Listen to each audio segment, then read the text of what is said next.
Alright guys, it's time to fill up, and when I get the Hyperclean bags, I put them back in the older 32-ounce bottles that Marty used to sell before he switched over to the bags. So I pour the whole 32-ounce in here, and then keep myself the gallon and put a big label on it. And you pour about 6 ounces of the hyper concentrate into one of these little mixers. Pour this on in here.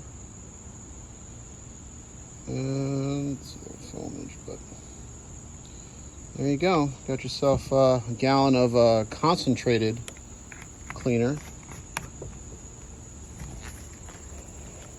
which you can then go and mix down. Personally, I mix mine 10-to-1 usually, so there we go. 6 ounces to 1 gallon. Mix it 10-to-1. Lasts me, I think this will last me the rest of the year, probably, maybe more.